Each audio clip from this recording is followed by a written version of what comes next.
The woman behind this beautiful collection is none other than Miss Yvette Delgado. Suot ang isang puting tube dress ay lumabas si Yvette na may ngiti sa kanyang labi. Inalalayan agad siya ng kanyang personal assistant paakyat sa stage at nang makarating doon ay grabe ang pag-flash ng kamera sa kanya.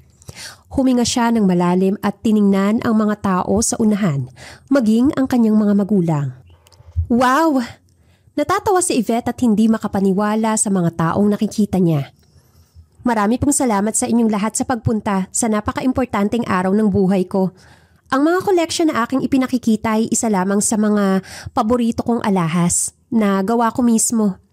E di ako at pawis ko ang aking naging puhunan para sa mga ito. Ngumiti ang dalaga. And to my parents, thank you so much for coming here and to your full force support. Mahal ko kayong dalawa, Mama at Papa. Nagpalakpakan ng mga tao at agad na kinuhanan ng litrato ang dalaga na nakangiti. At nang matapos yun ay agad siyang pinagkaguluhan ng mga tao. Isa na siya ngayong ganap na businesswoman at hindi man lang natanggal ang kanyang pangalan sa isa sa mga babaeng successful sa buhay. Isa rin siya sa mga milyonaryong business women. Ang daming tao! Nakangiting saad ni Yvette. Kanina ka pa nila hinihintay, kaya naman mas dumami pa ang mga tao dito. Natawa naman si Penny. Ang upuan mo nakahanda na kasama ng pamilya mo. You can enjoy it now, ma'am. Salamat, Penny. Ngumiti si Yvette at saka tumango. My pleasure. Ngumiti naman si Penny at magalang na yumukod at agad na umalis. Umupo agad ang dalaga ngunit natigilan siya nang may makita sa kabilang table na katapat lang niya. Nakaupo si Terence sa kabilang table kasama ang kanyang mga magulang na isa rin sa mga bilyonaryo na nasa listahan. Ngayon na lang ulit sila nagkitang dalawa kaya naman hindi niya inaasahan na sa ganitong klaseng event sila magkikita. Nagkatinginan silang dalawa ni Terence. Kahit pa kinakausap siya ng kanyang ina, ay na kay Yvette ang kanyang mga mata, kaya agad na umiwas ng tingin ang dalaga. Okay ka lang, anak? Tanong ni Yela. Opo, Mama. Nandito pala si Terence? Pilit ang ngiti na saad ni Yvette. Kanina pa sila nandito at sinabi ko nga sa kanila na ayoko ng gulo.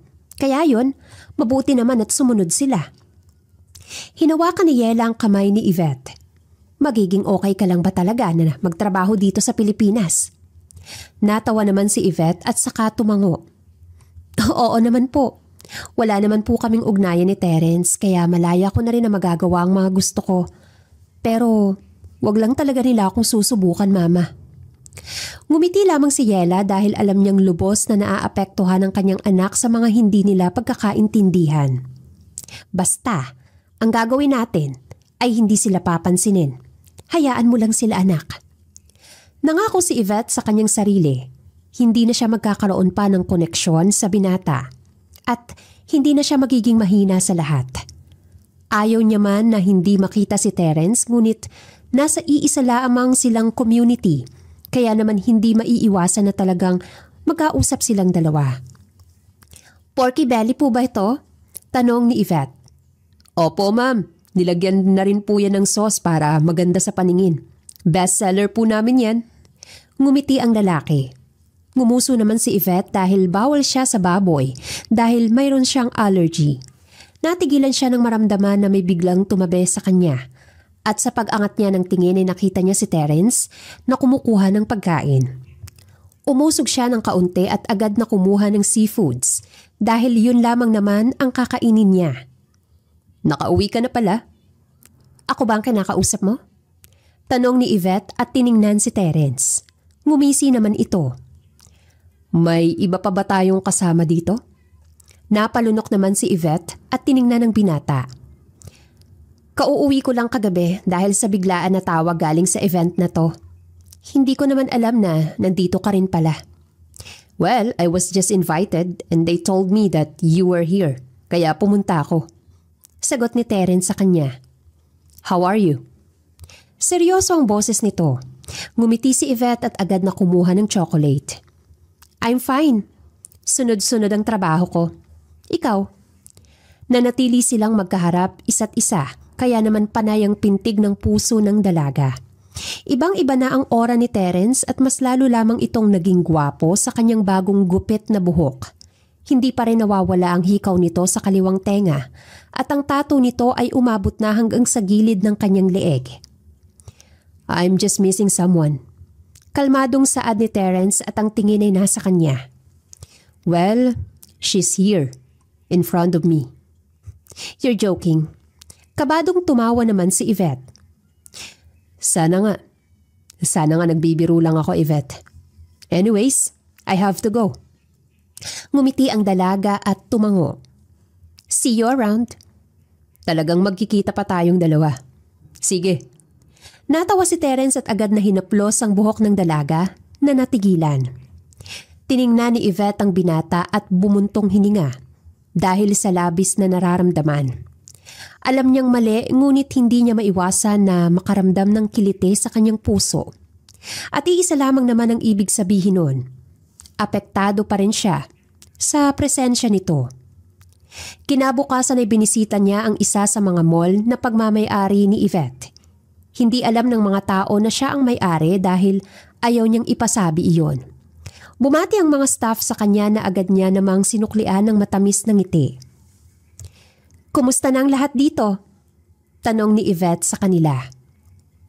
Okay naman po ang lahat dito, ma'am. Maayos naman po kada store at wala rin pong natatala na report sa itaas. Saad ng isang head na nag-aasikaso sa kabuuan ng mall. Tumango si Yvette at nakahinga ng maluwag sa sinabi ng dalaga sa kanya. Thank you. Sa araw na yon ay namasyal siya sa buong mall ngunit naagaw ng pansin niya ang isang jewelry shop dahil nakita niya si Terence. Kaagad siyang naglakad doon at mabilis na pumasok sa loob na parabang isa ring siyang customer. Hey! Tawag ni Terence sa kanya at nagliwanag naman ang mga mata nito ngunit agad ring bumalik sa dati ang reaksyon ng kanyang muka. What are you doing here? Bibili rin ako kasi may pupuntahan akong event mamaya. Ngumiti naman si Yvette at tiningnan ang mga halahas. Ikaw, kasama mo ang girlfriend mo? Well, I don't have... Yes, you have. Ngumiti ang isang morenang babae. Halatang modelo at may nasasabi rin sa buhay. Tinatanggi mo pa rin pala talaga ako sa lahat, Terence, ha? Napatingin doon si Yvette at agad na itinago ang kanyang kamay sa kanyang gilid habang nakatitig sa babae. Maganda ang ngiti nito at mahigpit ang hawak sa braso ni Terence na umiwas ng tingin. Hi! Nandito ka rin pala para mag-shopping? Tanong ng babae. I'm Resh. Pilit ang ngiti ni Yvette.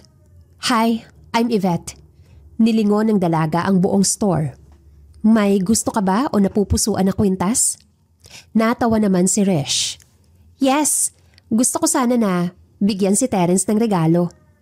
Huminga ng malalim si Yvette at agad na pinuntahan ang mga kwintas. Kinuha niya ang pinakapangit na nagawa niyang design. Simple ang kinuha niya at agad na ipinakita sa babae na napangiwi dahil sa kinuha niya kaya matamis ang kanyang ngiti. Here, this is man's collection. Saad ni Yvette. Magugustuhan ni Terence ang regalo na to. Are you kidding me? Tanong ni Resh. Sobrang plain ang kwintas na yan. At hindi ako sigurado kung magugustuhan niya talaga yan. Natawa naman si Yvette at napanguso. Bakit? Maganda naman ah. Simple yet classy, right? Nagtagis ang panga ni Resh. Sorry, pero hindi ko tatanggapin, okay? Tumawa pa ang babae sa kanya. I better give him something grand than this simple necklace. Resh, it's fine. Kalmadong saad naman ni Terence. At saka hindi mo na rin ako kailangan pang regaluhan ng kahit na anong bagay. Gustong matawa ni Yvette. Hindi niya ugaling mang-asar ngunit parang trip niya iyon. Hindi nga rin niya alam bakit siya naiinis na may kasama na ibang babae si Terence. Napailing na lamang ang dalaga at agad na tiningnan si Resh na nakatingin sa kanya.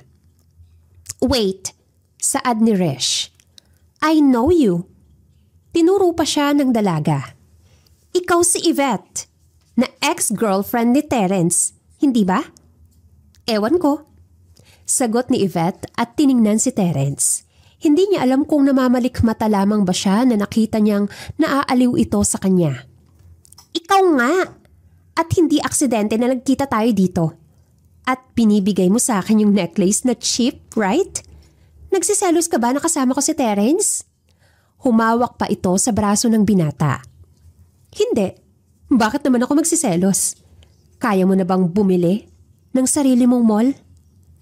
Natigilan ng babae at napatingin sa kanya.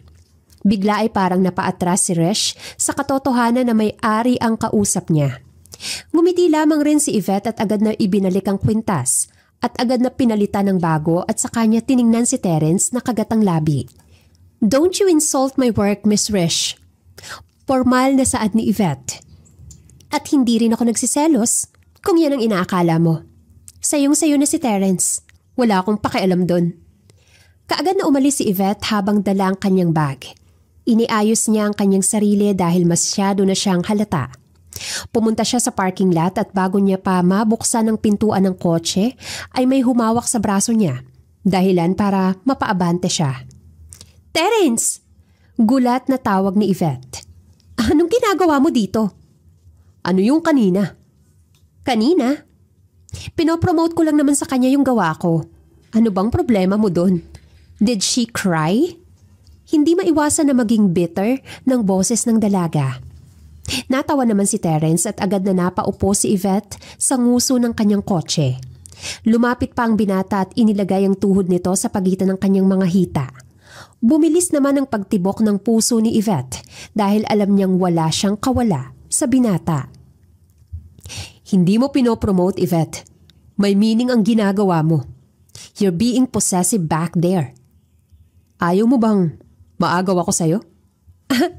Sino namang nagsabi sa'yo niyan? At saka pwede ba? Pakawalan mo ko? Umirap si Yvette sa kanya. Sa'yo lang ako, Yvette.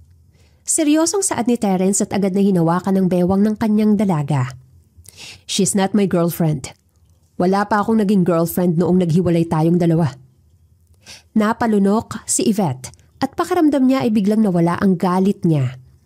Hindi niya maintindihan ang kanyang nararamdaman at bakit siya nagagalit in the first place. Tiningnan niya si Terence na hawak ang bewang niya habang siya bahagyang nakaupo sa nguso ng kanyang kotse. I just wanted to see you today. Pero hindi ko alam na nandun ka na pala.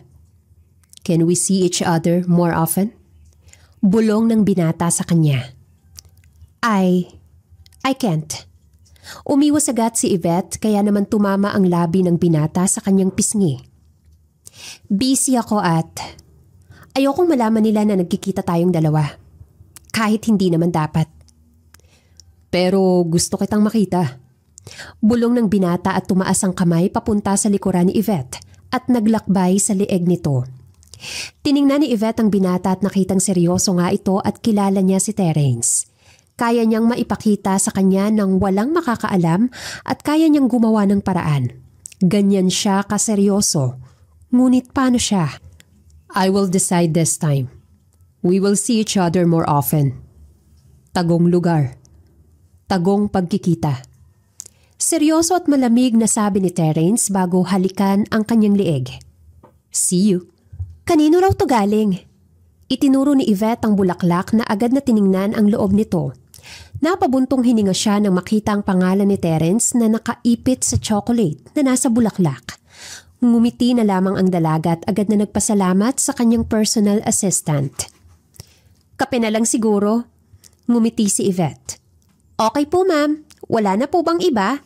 Tanong ni Penny. Wala na Penny. Thank you ha. Nakangiting saad ni Yvette at agad na umupo sa kanyang swivel chair habang pinagmamasdan ang mga bulaklak. Natulala siya ng ilang sandali nang mapagtanto ang napag-usapan nila ng binata. Bumuntong hininga siya dahil kailangan niyang pigilan ng sarili sa gusto nitong mangyari. Hindi na sila katulad noon na malaya at pwede ang kahit ano. Matagal na silang naghiwalay dahil may malaking hidwaan ang mga magulang nila. Nadamay lang naman sila at nadamay lang rin naman ang pagmamahala nilang dalawa. Ma'am, release na po ang bagong designs. May mga designers po na nasa team ang nag-send ng designs ng mga alahas. Approval mo na lang po ang kailangan. Saad ni Penny. Na-approve ko na ba ang last time? Tanong ni Yvette. Yes ma'am.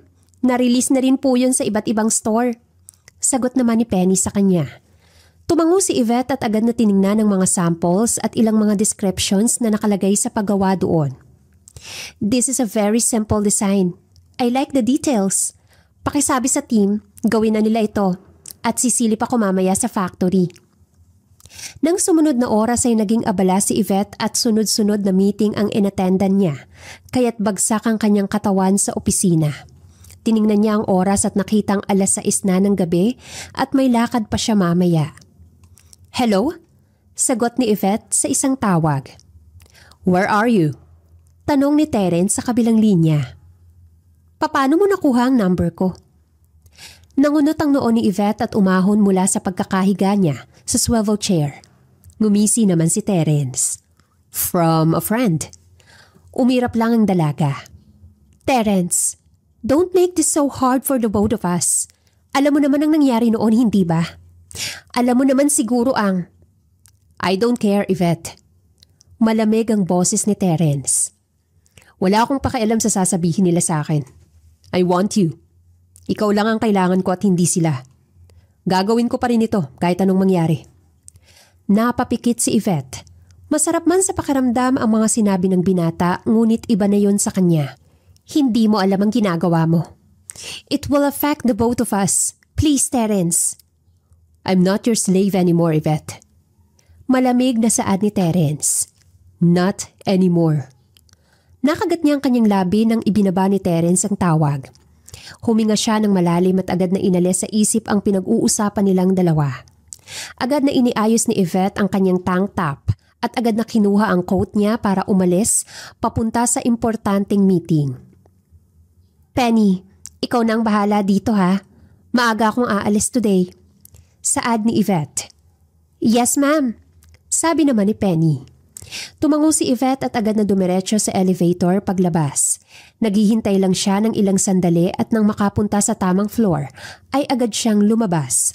Diretso ang kanyang lakad papunta sa kanyang kotse at mabilis na minaneho papunta sa isang warehouse. Good evening ma'am, bati ni Sergio. Tapos na po ang pinagawa mo sa amin. Nakahanda na rin po ang mga lalagyan ng mga personalized na lalagyan na ipinaprint nyo. Salamat po. Akala ko po kasi bukas ko pa makukuha yan eh. Natawa naman si Yvette. Natawa rin si Sergio. Mabilis po kasi kaming natapos. Bagay na bagay po ang nagawa namin sa mga alahas na business nyo. Color pink, silver at saka white. Ngumiti si Yvette at agad na nagpasalamat bago nila kunin ang mga box. Nang matapos ay agad na siyang umalis at tinahak ang daan ng mga masukal at lubak-lubak na daan. Natigilan si Yvette nang mapansin na may pumutok kaya't nawalan siya ng balanse sa kanyang pagmamaneho. Oh my God! Agad na lumabas si Yvette at mabilis na napamura nang makitang pumutok ang gulong ng kanyang kotse. Bakit ngayon pa? Napatingin siya sa kanyang gilid, likuran at harapan. Ganun din sa unahan at napalunok siya nang makita kung gaano kadilim ang lugar. Napalunok siya at agad na pumasok sa kanyang kotse at itinapat ang flashlight sa itaas para malaman nila na may tao. Please, help! Bulong ni Yvette. Maya-maya lang ay napatingin siya sa unahan nang makita ang isang kotse na paparating. Agad niyang inihanda ang kanyang flashlight para sa kanyang depensa. Subalit natigilan siya nang makita kung sino ang nagdadrive noon. Terence? Bulong ni Yvette. Yvette! Sigaw naman ng binata at agad na bumaba sa kanyang kotse. Huminga ng malalim si Yvette at tiningnan muna kung totoo bang si Terence nga iyon. Nakahinga siya ng maluwag nang makitang ang binata nga iyon. Tiningnan niya agad si Terence na kunot ang noo na napatingin sa kanya. Move your ass in my car! Utos ni Terence sa kanya. Tumawag na ako ng mag-aayos ng kotse ko eh. She lied. Hindi ko na kailangan. I said, move in my car. Mariing sabi ni Terence. Kung ayaw mong matrap tayong dalawa dito sa daan. Kinagat ni Yvette ang kanyang labi at mabilis na umalis sa kotse. Dala ang kanyang bag ay agad siyang sumakay sa kotse ni Terence. Bumungad ang pamilyar na amoy ng kotse kaya't napalunok ang dalaga. Napailing siya nang maalala ang mga kung anong ginawa nila noon sa kotse. Is that all the boxes? Tanong ni Terence. Yes, Sagot naman niya. Ilang sandali pa bago binitiwan ni Terence ang cellphone nito at agad na sumakay sa kotse niya at agad na minaneho iyon. Ipaaayos ko ang kotse mo. Bukas ko kukunin at ipadadala sa'yo. Saad ni Terence. At bakit nandito ka? Sinundan kita. Inis na sabi ni Terence at agad na iniliko ang kotse. Hindi ka sumasagot sa mga tawag ko, kaya't sinundan kita dito. Huminga ng malalim ang dalaga at nag-iwas ng tingin. Nandito na naman siya, kasama ang binata sa gitna ng kadiliman, kung saan lagi silang nagtatagpo kapag kailangan nila ang isa't isa. Welcome, Miss Yvette! Matamis na ngumiti si Yvette nang makapasok siya sa venue. It was her client's birthday party at guest siya ng mga ito. Ngumiti siya sa mga bumabate at agad na hinanap ang kanyang upuan at kamalas-malasan nakatapat niya pa si Terence at ang mga magulang nito. Yvette, darling! Saad ng isang kaibigan ng dalaga. My goodness, as always, slay ang outfit mo!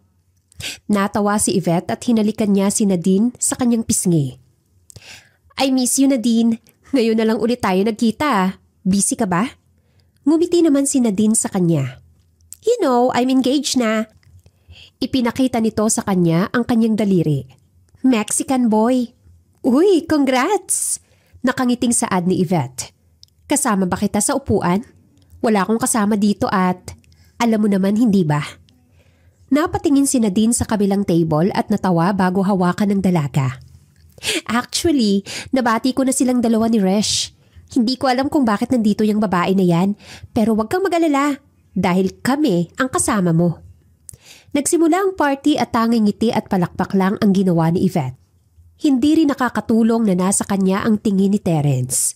Umiwas siya ng tingin at natawa ang binata. Huminga ng malalim si Yvette at agad na kinain ang chocolate cake na kanina pa ay nasa plato niya. Balita ko, gusto raw ng mami ni Terence si Rish. Tanong ni Nadine. Hindi ko alam. Bakit? Sila ba? Formal na tanong ni Yvette. Hindi raw sabi ni Terence. Ginagamit niya lang daw si Rish para makalapit sa'yo. Ngumisi naman si Nadine. Natigilan si Yvette at napatingin sa kabilang table at nakitang umiinom ng wine ang binata habang nakatingin sa kanya. Hindi nito nasabi sa kanya ang plano niya ngunit masakit para kay Resh ang mga bagay na yon. Hindi ko alam kung anong plano ni Terence pero alam mo naman ang ugali niya, Yvette. Alam nating lahat ang ugali ng lalaking yan. Natawa na lang si Nadine. College pa lang kilala ko na si Terence. Mali pa rin ang ginawa niya. Bulong ni Yvette. Mapipilit niya ba ang sarili niya sa taong hindi naman niya mahal? He's taking the risk, Yvette. I'm not tolerating him but I can see his determination to get you. Ngumiti si Nadine. Napailing na lang si Yvette. Kalaunan ay tumayo siya dahil may tumatawag sa kanya. Lumapit siya doon at nakipagtawanan sa mga lalaking businessman. Ngumisi naman si Yvette habang ipinapakita ng isa sa kanila ang kwentas na binili nila sa kanya. Sobrang ganda talaga ng collection na to. Lahat bagay. Saad ni Drake at humawak pa sa bewang ni Yvette na napangisi. Bagay talaga yan. Modelo ka ng kumpanya namin kaya tama lang ang pagpili ko sa'yo. Ngumisi naman si Yvette. Natawa si Drake at hindi pa rin inaalis ang kamay sa kanyang bewang. You know how I love the confidence. Natawa si Yvette ngunit nang tumingin siya sa gilid ay masama na ang tingin ni Terence. Agad na humiwalay ang dalaga at sinabi na pupunta lang siya sa banyo. Agad na naglakad doon si Yvette at nagulat nang itinulak siya ni Terence papasok sa loob at nilakang pinto. Terence! Singhal ni Yvette. Bakit mo hinahayaan? Nahawakan ka ng lalaking yun. Tanong ni Terence sa kanya. He's my friend. Sagot ni Yvette. At saka bakit ka ba nandito? Banyo to ng mga babae. Pwede ba umalis ka na? Ngumisi si Terence. Hindi ako aalis dito. Ano bang gusto mo mangyari, Yvette? I'm trying to make plans just to meet you. I'm taking the risk here. Please, Yvette. Tiningnan ni Yvette ang binata na seryosong nakatingin sa kanya. Huminga siya ng malalim at naalala ang sinabi ni Nadine. Tinulak niya ang dibdib ng binata. You're taking the risk while using other people? Nananakit ka ng babae, Terence. Halata naman na gusto ka ni Rish. Halata naman na mahal ka niya, kaya bakit mo to ginagawa? Hindi ka ba nakikinig sa akin? Magkakaroon lang tayo ng problema kung patuloy tayong nagkikitang dalawa. It will affect us and our family. Wala akong pakialam, Yvette.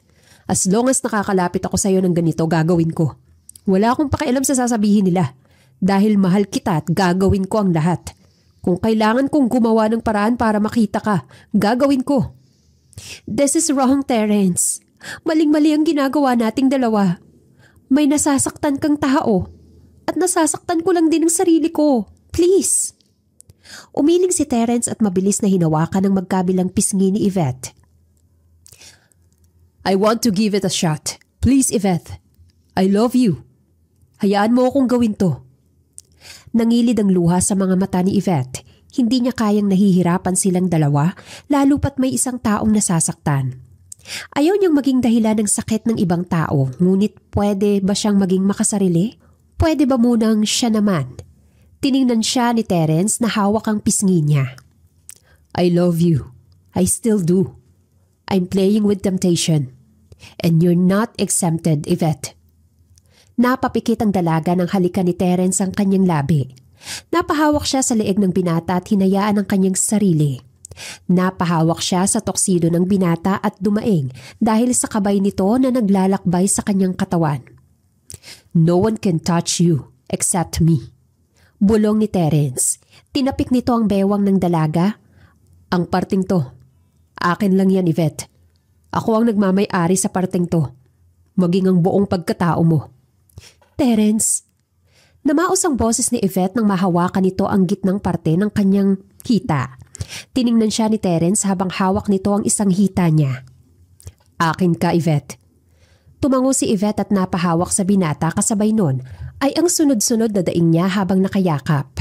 Hinihingal siyang napatingin kay Terence na agad siyang inalalayan para makatayo. Iniisip niya na lang sa mga oras na yon ay siya muna at ang nararamdaman niya. Iniisip niya palagi ang mga gusto nito at ito yon, ang makasama si Terence at ang mag-take ng risk. Ilang araw ang nakalipas ay unti-unting nagsasama sina Terence at Yvette sa kanyang bahay. Patago kung magkita silang dalawa at lihim ring may ginagawa sa likod ng mga tao. Sa mga araw na yon, mahirap. Pero dahil si Terence ang nangako, ginagantihan niya na lamang din. Here is your food. Ngumisi naman si Yvette. Thanks. Kumain ka na ba? Yup. Maaga akong nagja-jogging kanina dahil tulog ka pa. Ngumiti naman si Terence.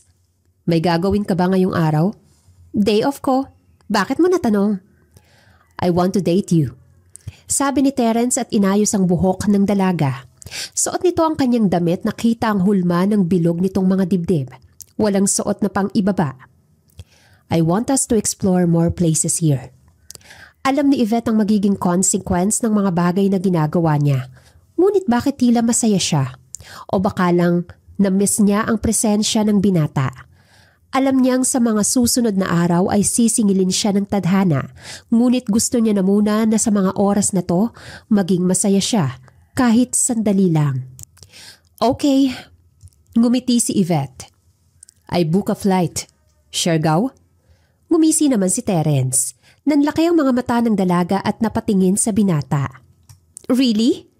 Natawa si Terence at agad na nilapitan ang dalaga. Yumakap agad ito sa kanya kaya't hinalikan nito ang leeg ni Yvette at napatawa. Pakiramdam ng binata ay ngayon na lamang siya ulit na buhay at pakiramdam niya ngayon na lang ulit siya tumawa at ngumiti. Thank you. Nag-angat ng tingin si Yvette. Terence gave her a peck on her lips. Get ready. I also brought bikinis for you. Ngumisi naman si Yvette. Sure. Sa araw nga na yon ay pumunta sila sa Siargao gamit ang pribadong eroplano ni Terence. Isang gabi lang sila dahil may trabaho at baka mahalata silang dalawa. Nang makarating doon ay ang hotel muna ang una nilang napuntahan. Nagbihis si Yvette ng isang monokini bikini na kita ang magkabilang bewang niya. Sumipol si Terence na kalalabas lang ng banyo, suot ang isang simpleng sweatshorts. Hi, sexy. Natawa naman si Yvette at niyakap ang binata. Tara na. Humalik muna ang binata at pinisel ang pisngi ng pang-upo nito. Bago pa magbago ang isip ko at magkulong na lang tayo dito. Buong araw ay nasa dagat lamang sila at nagtatawanan. Hindi alam ni Yvette na ganito pala kasaya ang ginagawa nilang dalawa. Puno ng tawanan, magaan sa pakiramdam, at puro lang sila pag-uusap sa kanilang relasyon. Gusto ni Yvette na manatili pero ayaw niyang magdesisyon at kailangan pang malaman ito ng kanyang mga magulang. Sasabihin ko ito kila mama. Sabi ni Yvette sa isang gabi na nakaupo sila sa duyan kasama ang binata. Kailangan nilang malaman to, Terence. Tumango ang binata. Sabay nating sasabihin yan sa kanila. Ayokong mag-isa ka na naman na lalaban para sa ating dalawa. Huminga ng malalim ang binata at hinaplos ang buhok ng dalaga. Gusto ko na maging maayos ang relasyon nating dalawa sa pangalawang pagkakataon. Pero paano si Resh? Ang mga magulang mo? Nag-aalala ang tanong ni Yvette habang pinaglalaruan ang dibdib ng binata na nasa tabi niya. Resh, she's just a friend. Aware siya sa ginagawa naming dalawa. Seryosong saad ni Terence. Natigilan ng dalaga. Sa loob ng maraming taon, hindi mo man lang ba siya nagustuhan? May takot sa dibdib ng dalaga nang itanong niya yon. To tell you honestly, yes. Kalmadong sabi ni Terence at natigilan si Yvette.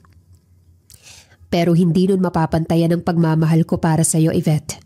Maaaring nagustuhan ko siya pero hindi kasing lalim ng nararamdaman ko para sa iyo. Kaya kinausap ko siya.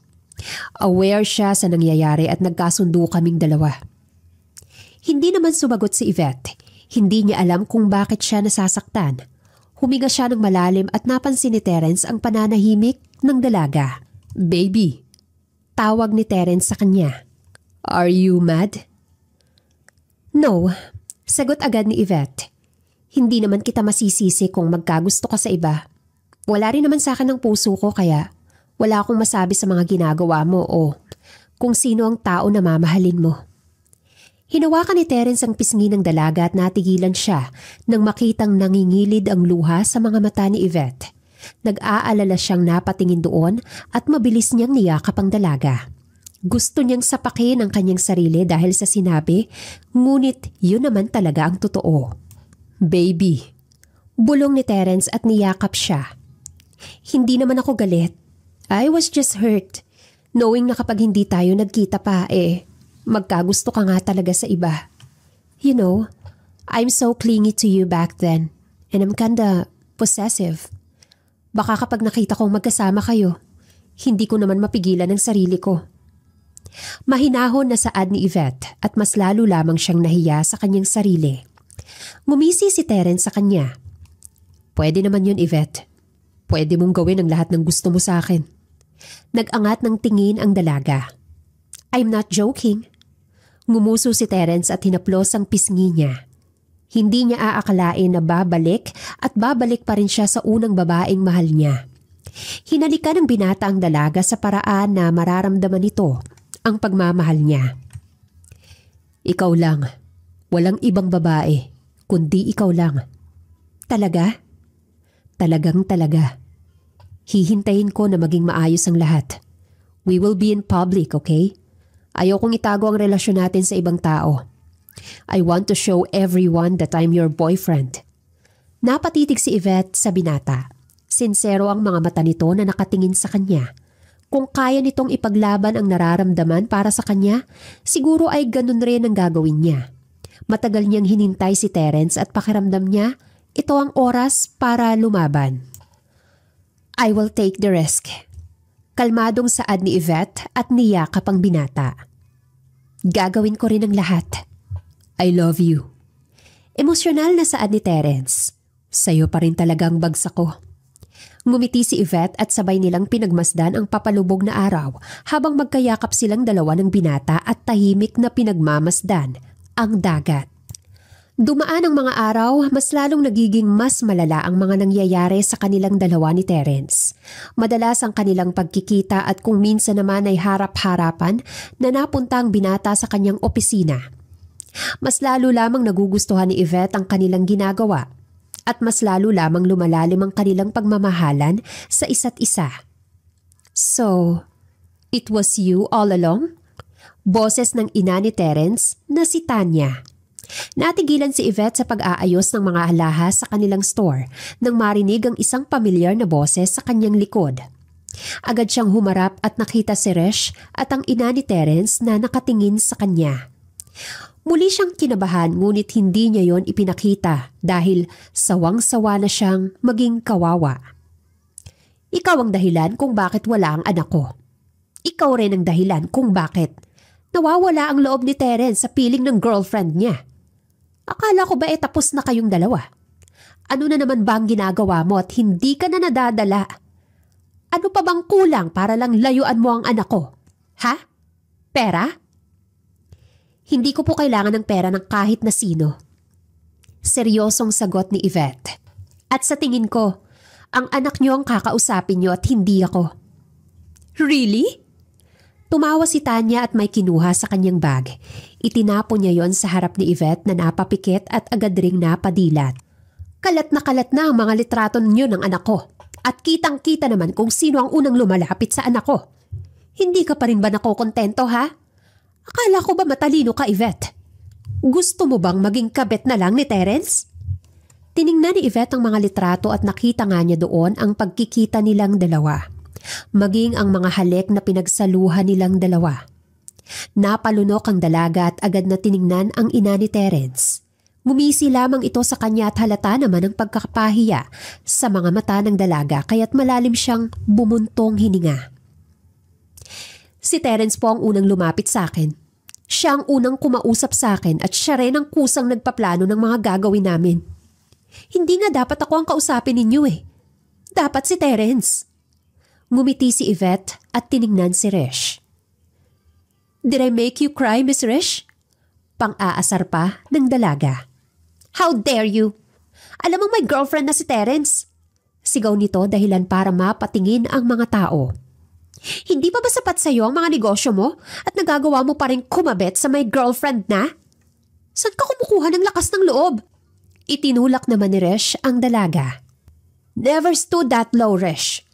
Mana lang rin siya sa kanyang ina. Pareha silang malandi. Tumawa si Tanya. Nanlaki ang mga mata ni Yvette at hindi makapaniwalang napatingin kay Tanya na nakangisi at walang bakas ng pagsisisi sa kanyang mga mata. Anong sabi niyo? Bakit? Totoo naman, hindi ba? Nakabet ng asawa ko ang magaling mong ina, kaya nga kami naghiwalay ng asawa ko, hindi ba? Ni hindi nga matukoy kung sino ang totoo mong ama. O baka nga, sa iba ka ring lalaki. Bawiin niyo po yung sinabi niyo. Mariin na saad ni Yvette. Sumenya siya sa mga guard na wag lalapit sa kanya. Hindi niyo katulad ang mama ko, Miss Tanya. Pasalamat ka at inirerespeto kita. Pero ang pagsabihan ng ina ko ng ganyan, hindi kita mapapatawad. Who cares? Lumapit si Tanya at itinuro ang noo ni Yvette na galit na nakatingin sa kanya. Wala akong pakialam kung masira ang buo mong pagkatao dahil kung tutuusin, gagawin mo rin ang ginawa ng ina mo sa anak ko. Magiging kabit ka rin. Magiging katulad ka rin. Mabilis na hinawakan ni Yvette ang kamay ni Tanya at agad namang sumugod si Resh kaya naman mabilis na natumba ang dalaga. Ngunit pare-pareho silang nagulat nang biglang may lumabas na dugo sa hita ng dalaga papunta sa mga paa nito. Sakto naman ang pagdating ni Terence na agad na tumakbo nang makita ang kanyang ina. Yvette! Sigaw ni Terence. Napatingin siya sa hita ng dalaga at nanlaki ang kanyang mga mata. Yvette! Ang sakit! Terence! Tumulo ang luha sa mga mata ni Yvette. Mabilis na binuhat ng binata ang dalaga at agad na tumawag ng maraming security si Terence. Tiningnan niya ang kanyang ina na napalunok at halata ang takot sa mukha nito. Napailing ang binata at agad na sinugod sa hospital si Yvette. Sakay ng kotse ay agad silang pumunta sa hospital at mabilis na nakarating sa isang malapit na hospital. Baby! Tawag ni Terence at agad na binuhat ang dalaga nang makalabas siya ng kotse. Terence! Umiiyak na saad ni Yvette. It is going to be okay. You will be all right. Ngumiti si Terence. Pakiramdam ng binata sa mga oras na yon ay mababaliw siya. Panay ang lakad niya hanggang sa makarating ang mga magulang ni Yvette. Agad siyang hinawakan ng ina ng dalaga na nag-aalala rin, kaya't bumakas ang pagsisisi sa mukha ni Terence, ngunit umiling lang si Yela. "Good afternoon." Lumabas ang doktor na Yvette. "Dok, ano pong lagay ng anak ko? Kamusta na po si Yvette?" Ngumiti ang doktor sa kanya. "Normal bleeding lang po ang nangyari. Normal lang sa isang nagdadalang tao. Pero ngayon, kailangan niyang mag-ingat. Masela ng pagbubuntis niya." Napatayo si Terence dahil sa kanyang narinig. "Dok? Buntis?" "Yes, sir. Miss Yvette is pregnant." Napaawang ang labi ni Terence at kamuntikan pa siyang matumba. Subalit nahawakan siya ng ina ni Yvette na nagulat din. Napalunok ang binata at kakaibang kasiyahan ang nararamdaman niya sa kanyang puso at hindi nun mapapantayan ang kasiyahan niya dahil alam niya sa kanya talaga si Yvette. Nang malaman ni Yvette na buntis siya ay kakaibang saya ang kanyang nararamdaman at siya na yata ang pinakamasayang babae sa mundo. Masaya silang dalawa ni Terence at doon rin nila nakausap ang kanyang mga magulang dahil ang akala ni Yvette ay magagalit ang kanyang ina, ngunit pinagsabihan lamang siya nito. "Ang ganda talaga dito sa Palawan." Ngumiti si Yvette habang inaalalayan siya ni Terence. "Bawal ka munang ma-stress kaya dito ka muna, kita dadalhin. May bahay ako dito at pwede tayong dalawa dito hanggang sa makapanganak ka." Nakangiting saad ni Terence sa kanya. Sinabi kasi sa kanya ng doktor na bawal ang stress lalo na't masela ng kanyang pagbubuntis. Kaya naman kaysa mapahamak ang kanyang anak ay pumayag siya na sa Palawan sila magbakasyon at magtrabaho. Nakarating sila sa isang malaking mansyon na puro salamin ng design kaya naman namamangha na napatingin doon si Yvette. "Bahay mo to?" "Yup.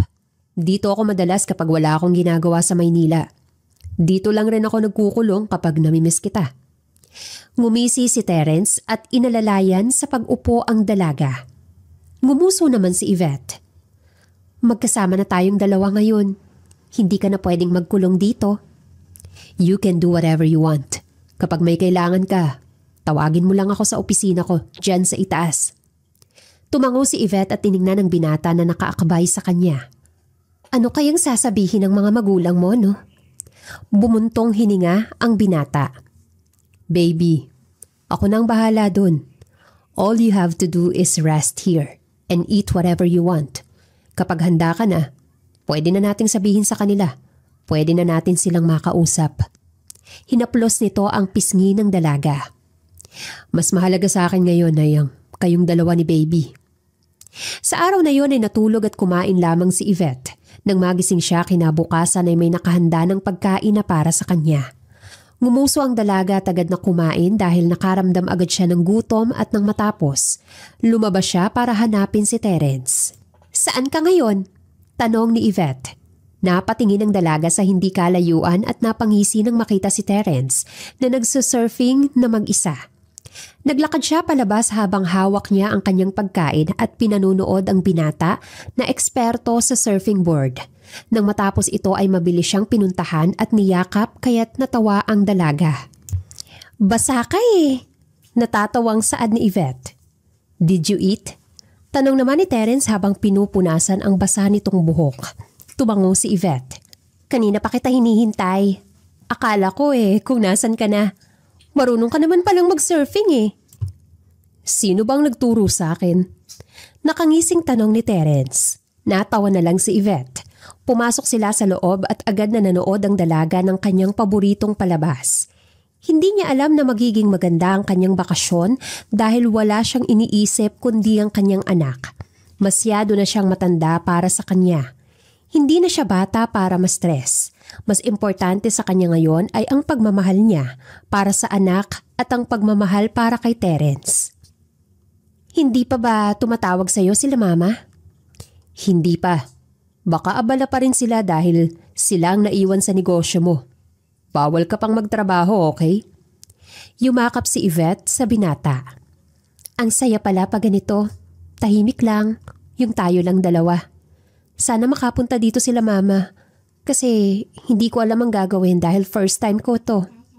Ngumiti si Terence. "Hindi mo alam kung gaano ako kasaya. na malaman ko na buntis ka. Talaga? Sabi ni Mama, para kang araw mahihimatay. Masaya rin naman ako, Terence. Gusto ko nga na bago ako makapanganak, maayos na ang lahat. Gusto ko sa paglabas ng anak natin, wala nang gulo. Tumango si Terence dahil yun rin ang kagustuhan niya. Ayaw niyang magkaroon sila ng problema ng dalaga lalo pat bumubuo na sila ng pamilya ni Yvette. Gusto rin ng dalaga na magkaroon sila ng maganda at masayang buhay. Sobrang saya ko na naghiwalay tayo nun. Biglang sabi ni Yvette at napasinghap naman ng binata. Natawa naman siya. Kasi ngayon, naiisip na natin yung mga bagay na hindi natin naisip noon. We're both mature, learning, and growing. Pero magkasama na tayo. You know, distance really matters talaga. We're now parents too. Ngumiti si Terence. Nagtawanan silang dalawa ngunit natigilan lang nang marinig ni Yvette ang kanyang cellphone. Tumatawag ang kanyang kapatid na babae kaya naman agad niya itong sinagot. Hindi kasi tumatawag ang kapatid niya kapag may seryoso na nangyari sa bahay nila. Yale? Ate, kasama mo ba si Kuya Terence? Tanong nito at halata ang kaba at takot sa boses. Simuryoso naman ang mukha ni Yvette at tiningnan si Terence. Anong nangyayari, Yale? Suminghap si Yale. Ate, sumugod na naman dito si Ma'am Tanya. Nag-away na naman sila ni Mama dahil sa'yo. At ngayon, pinaalis kami dito at pinagbibintangan pa kami. Ayaw ko na sanang tumawag pero nag-aalala kasi ako kay Mama dahil pinapahiya siya ni Ma'am Tanya. Ano? Pigil ang galit ni Yvette. Nasaan kayo ngayon? Nandito kami sa bahay, ate. Kasama ko si Mama. Pero hindi pa rin kasi natigil si Ma'am Tanya eh. Nagtago lang ako kay Mama kasi ayaw niyang sabihin sa'yo dahil buntis ka. Mahinang sabi ni Yale. Please ate, umuwi ka na. Huminga ng malalim si Yvette. Oo, uuwi ako. Hintayin niyo ako dyan. Ibinaba ni Yvette ang tawag at agad na tiningnan si Terence. Hinawakan niya ang kamay nito at agad na sinabi ang problema. Gulat na napatingin ang binata at mabilis na nag-alala para sa pamilya ni Yvette. Kailangan kong umuwi, Terence. Nag-iisa na lang si Mama at baka kapag sumugod ang mga kapatid ni Mama, baka mas lalo pang lumala. Sasama ako. Kakausapin ko si Mami. Kalmadong saad ni Terence. Thank you. Are you mad? Nag-aalala ako para sa'yo. Umiling si Yvette, ngumiti ang dalaga at pinisil ang kamay ng binata. Siguro, ito na rin ang oras para pag-usapan natin ang lahat. Tayo, kasama ng mga magulang natin. Ito na rin siguro ang tamang gawin nating dalawa para matapos na to.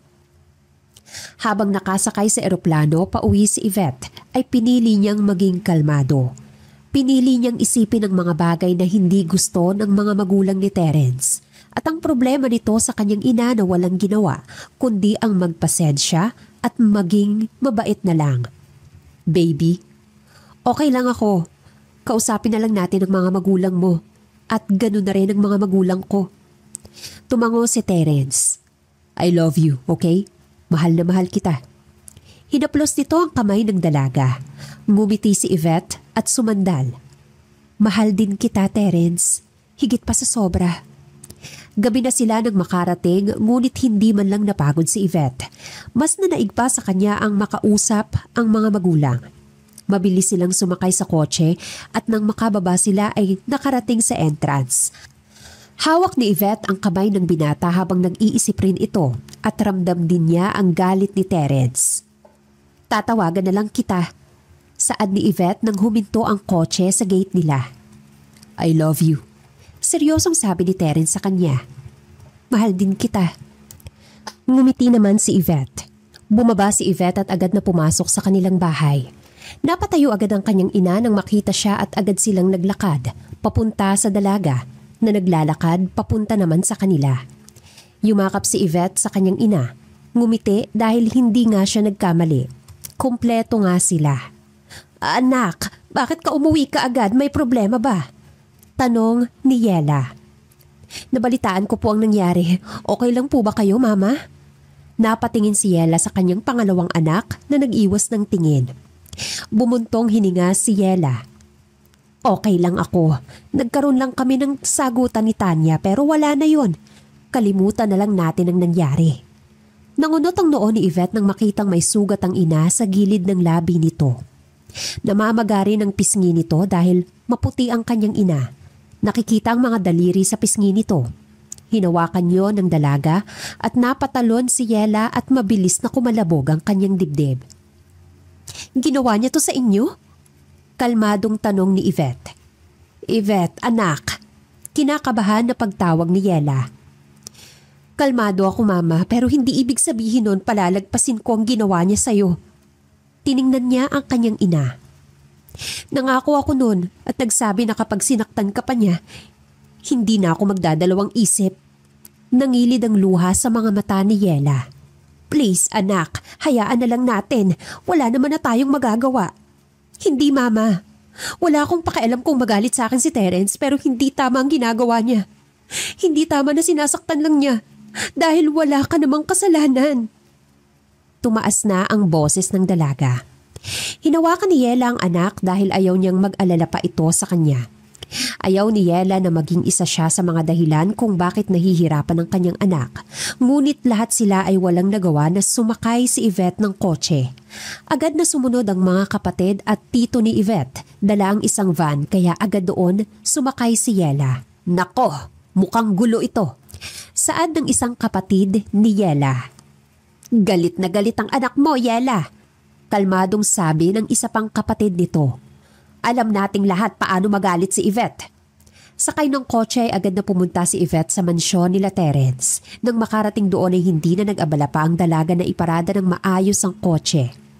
Dire-diretso ang pagpasok niya sa nakabukas na gate at agad na pumasok sa mismong loob. Tanya! Sigaw ni Yvette.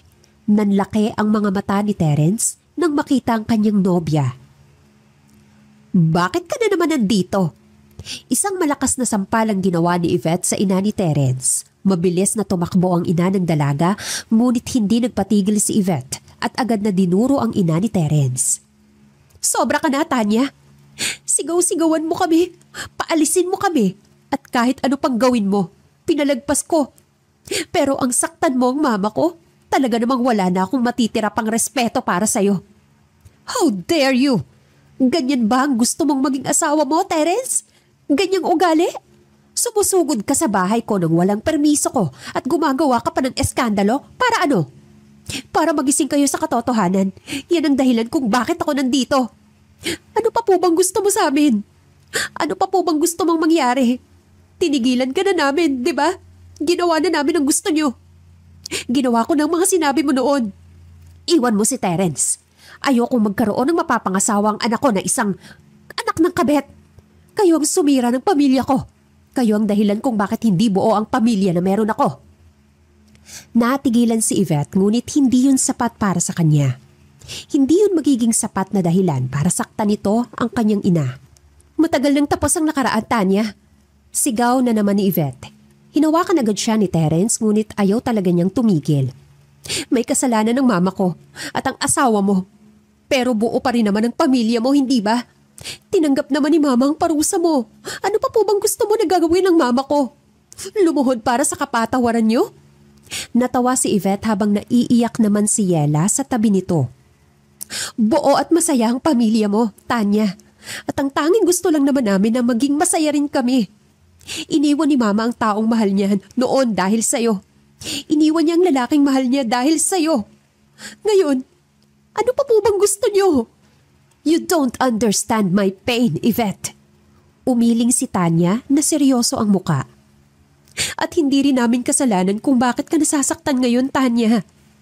Wala kaming naging kasalanan sa'yo dahil kami rin nasasaktan. Kami rin nahihirapan. Mas mahirap pa nga sa pinagdaraanan mo eh. Huwag mong ibaling sa pamilya ko ang galit na nararamdaman mo sa nakaraan na matagal nang natapos. Tiningnan ni Yvette ang asawa nito at si Terence na bakas rin ang pag-aalala.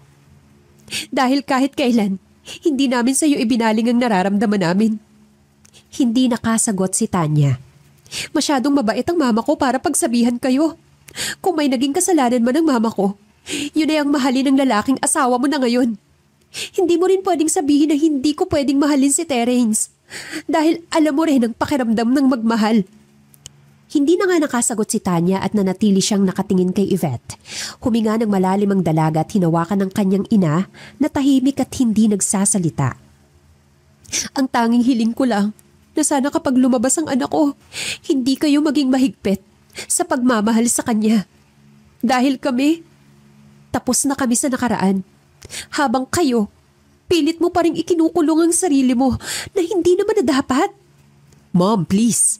Ikakasal na kami ni Yvette. Ito na lang ang hinihiling ko sa inyo. Tiningnan ni Tanya ang kanyang anak at si Yvette papunta sa tiyan nito.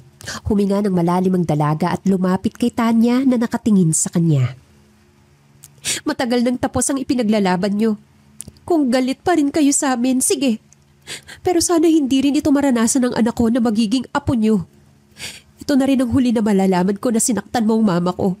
Dahil hindi ako magdadalawang isip na pabagsakin ka kahit na anong mangyari, Tanya. Seryosong saad ni Yvette. I want a prenuptial agreement. Gulat na napatingin si Terence kay Yvette nang magsalita ito. Bakas ang gulat ng mga taong nasa lamesa dahil sa kanyang sinabi. Tiningnan ng dalaga ang ina ni Terence na bakas rin ang gulat ngunit may kahulugan sa mga mata. Baby, naguguluhan na pagtawag ni Terence. Para hindi po tayo magkaroon ng problema, yun ang gagawin ko. We will both divide our assets, money and everything. Pera niya para sa kanya at ang pera ko ay para sa akin. Yvette, lahat ng pera ko ay sayo. Kapag mag-asawa na tayong dalawa, ang lahat ng akin ay magiging sayo. We don't have to do this. Ngumiti si Yvette at hinaplos ang kanyang 5 buwan na tiyan. Ayoko lang na magkaroon pa tayo ng problema and besides, we're getting married after I gave birth. Lahat ng tao sa mahabang lamesa ay nakatingin lamang kay Yvette. Bumukas ang pag-aalala sa mga mata ni Tanya dahil sa dalaga. Alam niyang hindi sila maayos ngunit natatakot pa rin siya sa sasabihin ng kanyang anak. Ang ama naman ni Terence ay seryoso lang na nakatingin sa dalaga ngunit bakas ang paghanga sa mga mata nito. I think kailangan niyo munang mag-usap tungkol dyan. Honestly, wala naman ako magiging problema sa kasal at sa panganganak mo, Yvette. I made everything clear when we talked. Ngumiti pa si Tanya habang nagsasalita. Ngumiti rin naman si Yvette. Alam ko po, pero buo na po yung desisyon ko. No. Mariing sabi ni Terence. Tiningnan siya ng dalaga. Hindi natin gagawin ang sinabi mo. At yun ang desisyon ko. Pero, no Yvette. Lahat ng meron ako ay para sa iyo at sa anak natin. I work hard to give you a future and our son's future. Seryosong sabi ni Terence. Hindi na nga nakasagot pa si Yvette. Sabay-sabay silang kumain sa araw na yon at nang matapos ang tanghalian ay agad na pumunta ang dalaga sa labas. Umupo siya sa duyan na ipinagawa mismo ng ina ni Terence para sa kanya. Huminga siya ng malalim at ngumuso habang hinahaplos ang kanyang bilugan na tiyan. Yvette, tawag sa kanya ni Tanya. Gusto mo raw ng chocolate drink? Gumawa ako para sa'yo. Nilingon agad yon ng dalaga at sunod-sunod na tumango. Opo, gusto ko po. Ngumiti si Tanya at agad na inurong ang maliit na lamesa para sa dalaga. Here. Thank you po. Mahinang sabi ni Yvette. Tinitigan ni Tanya ang ganado na si Yvette at hindi niya maiwasan na matawa. Tahimik na uminom si Yvette ngunit nabigla siya nang magsalita ang ina ng binata na nasa tabi niya. I'm so excited to see my apo. Nakabili na ba kayo ng gamit? Kasi ako, bumili na rin ako para ibigay sa'yo. Nakangiting sabi ni Tanya. Nakabili na po kami ni Terence pero gusto ko pa rin pong makita ang mga ibibigay niyo. Nga po pala, okay lang po ba sa inyo na dito muna ako? Hanggang sa makapanganak ako? Of course! Mas maaasikaso ka dito at maraming kasambahayang bahay na ito. Kaya safe ka. Isa pa, nandito rin naman ako. Pwede naman bumisita ang mga magulang mo at papayag akong samahan kanila. Sagot naman ni Tanya. Tumango si Yvette. Aalis rin po kami kaagad.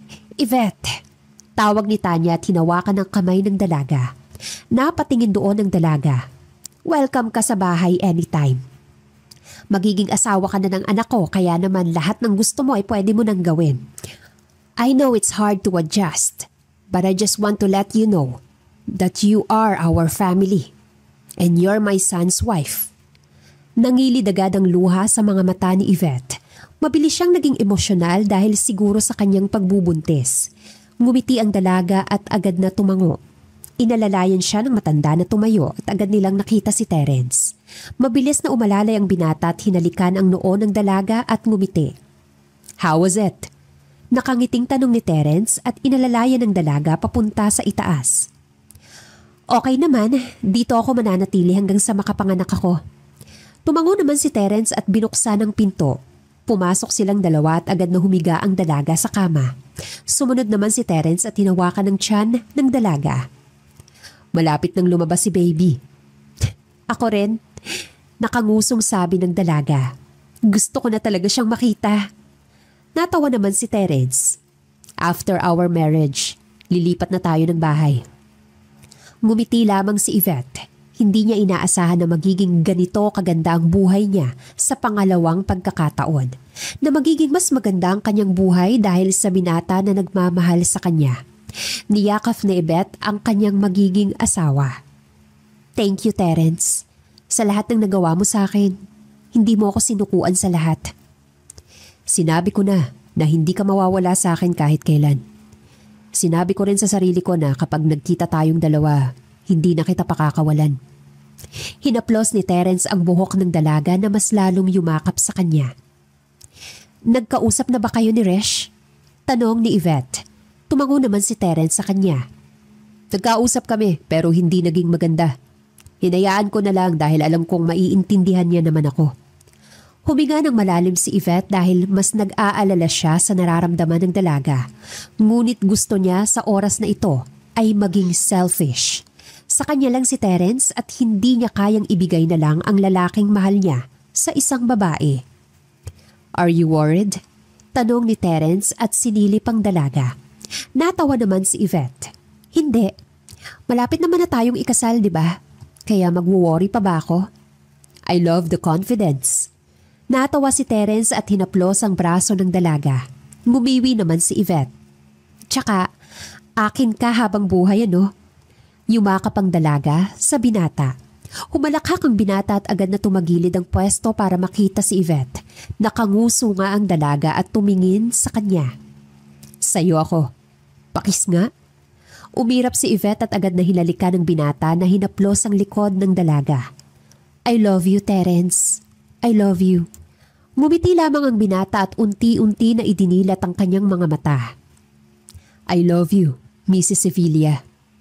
Years later, taon ang lumipas nang ikasal nga sina Terence at Yvette. Pagkatapos ng kanilang kasal ay ilang linggo rin silang lumipat sa bahay ni Terence at doon na nga nanatili. Naging masaya ang kanilang pagsasama dahil nabiyayaan sila ng lalaking anak na si Tobias. Tobias, galingan mo sa school, okay? Nakangiting saad ni Yvette. Opo, Mami. Ngumiti naman si Tobias habang nasa likod nito ang kanyang maliit na bag. Will you fetch me po? Opo, kami ni Daddy ang susundo sa'yo.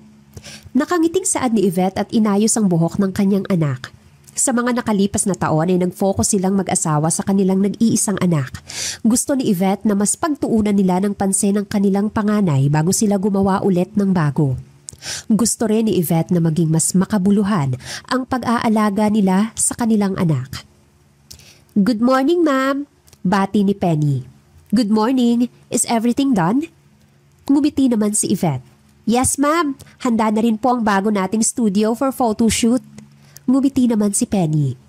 Tumango si Yvette at sa ilang taon na nakalipas ay mas nag-improve ang business niya. Mas dumami pa ang kanilang gawa na ipinapadala sa ibang bansa at ginagamit sa iilang event. Masaya si Yvette na mas nagiging practical siya sa pagbabalanse. Hindi niya nga lubos akalain na magiging mas maganda pa ang pagsasama nilang mag-asawa ngayong nasa iisang bahay na lamang silang dalawa. Perfect shot! Ngumiti si Yvette. Next na po namin itong for mail, ma'am. Then, proceed na po kami sa magazine. Ngumiti ang isang scout manager. Tumango lamang si Yvette dahil gusto niyang maging hands-on sa kanyang kumpanya. Gusto niya sa habang lumilipas ang panahon at taon ay mas lalong gumaganda ang kanyang negosyo. Sa tulong ni Terence, mas lalo pang nakilala ang kanyang negosyo at mas pinagtuunan niya ang mga bagay sa loob ng kanyang kumpanya. "Hello baby," sagot ni Yvette. "Nasa office ka pa ba? Papunta ako dyan." Malambing na saad naman ni Terence sa kanya. "Yes mahal, inaasikaso ko lang itong mga naiwan kong trabaho." Ngumiti si Yvette at napatingin sa oras dahil hapon na. "Susunduin pa pala natin si Tobias." "Yes, see you later." Nang araw na yon, kagaya ng nakasanayan ni Yvette, ay may dalang bulaklak ang kanyang asawa para sa kanya. Natawa siya at agad na hinalikan ng pisngi ng kanyang asawa. Hindi talaga nagbago pa si Terence at mas lalo lamang siyang inasikaso nito sa mga nagdaan na taon. Naging mas nakilala pa nila ang isa't isa ngayon na mag-asawa na sila. Ngayon na mga magulang na sila. "Let's go?" tanong ni Terence habang hinahaplos ang magkabilang bewang ng kanyang asawa. "Oo, tara na at baka mainip pa si Tobias doon." Ngumiti si Yvette. Tumango naman si Terence at hindi maiwasan na halikan ang labi ng kanyang asawa. "Napakaganda mo." Pabiro namang hinampas ni Yvette ang braso ng asawa na ngayon ay natatawa. At hinampas si Terence na tawa ng tawa habang humahawak sa kanyang braso. Sabay silang lumabas at sumakay sa elevator. Huminga ng malalim si Yvette dahil hanggang ngayon hindi pa rin siya makapaniwala. Nakasal na silang dalawa ni Terence at mas lalong naging makulay ang kanilang pagsasama. "Bumili nga pala ako ng donuts para kay Tobias. For sure, may award na naman ang batang yun."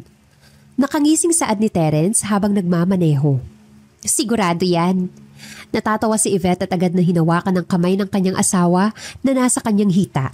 Nang makarating sila sa school ng anak ay nagliwanag ang mukha ni Tobias.